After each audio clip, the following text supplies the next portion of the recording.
All right, here we go. Um, yes, this is going to be a video. Starting off, I was just going to do a link to some important information, but then I was looking through the videos I've done and I realized I haven't done any videos on how important it is to do your research, to find good sources of information. And when I find them, I usually pass them on.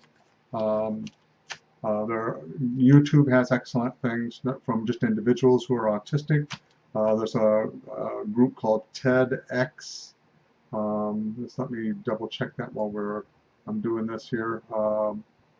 Let's see, TEDx. Yeah, TEDx. Sort of like FedEx. um, I can. They're called TEDx Talks. Is the full name of the site or their channel, and I mean, they've got 13 million subscribers. That's pretty good. You know, I just like, can I have $1? Everybody, just $1. Give me $1. But anyway, so TEDx is one. Actually, there's one that I went to, I'm going to put a link on too. It was by a woman from Sweden, Elizabeth Wicklander. And Wicklander, I think she pronounced it. And it was one of the videos that I saw like within the first week that I suspected my diagnosis, and hearing her talk still affects me in an emotional way, because it was like somebody, it's just like, it's the feeling I've had since I've been on this journey of not, that horrible feeling that you are totally alone in this life. And that's not an overstatement. Alone in the sense that you're, everyone else is a dog and you're the only cat. That kind of an alone. Yeah, there's lots of dogs around, but, all of your tendencies to be a cat seem to have no meaning or purpose unless you can find other cats. So anyway, the TEDx was just an example of some of the YouTube type things, and there's individuals I've referenced to Lily Alive and Mindful Divergence with Carol Bird. Those are two people that I know personally, and both of them, their videos and their themselves to people have been a comfort and a support and a help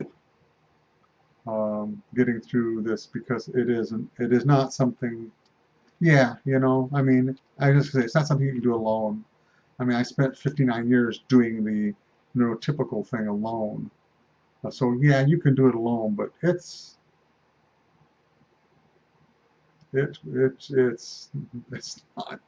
not the way people are supposed to live. I mean, I suppose you could debate that or whatever, but it's not a healthy way to live, I don't think.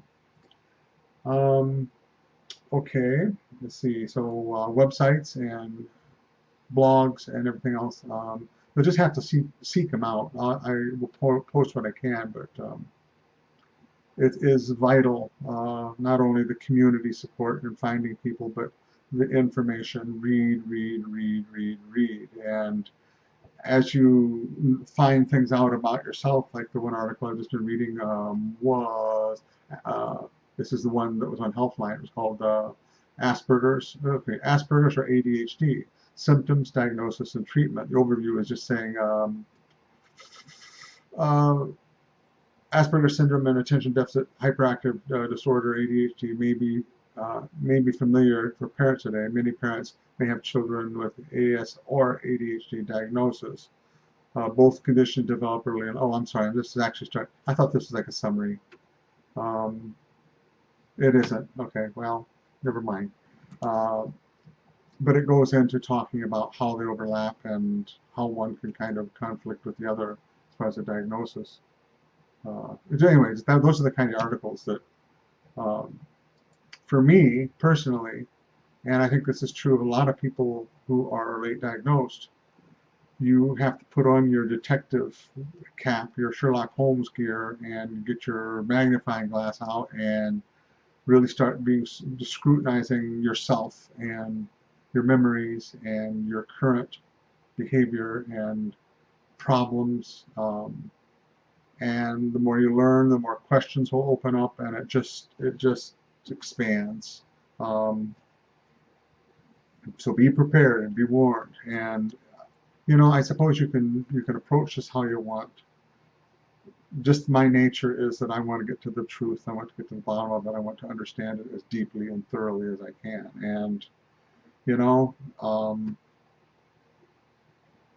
this is sort of a jump in. Instead of putting my toe in the water, I just jump in. Well, there's positives and negatives to that approach, I know, but this is how I'm approaching it. That's how I feel I need to approach it.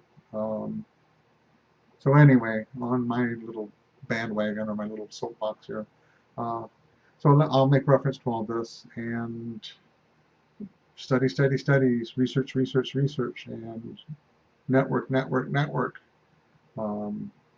It's all part of the journey, and it's an absolutely vital part of it. So hope that helps somebody who's just starting off on this journey. I'm sure if you are into your journey, you already know this. So anyway, thank you for watching, and talk to you later. Bye-bye.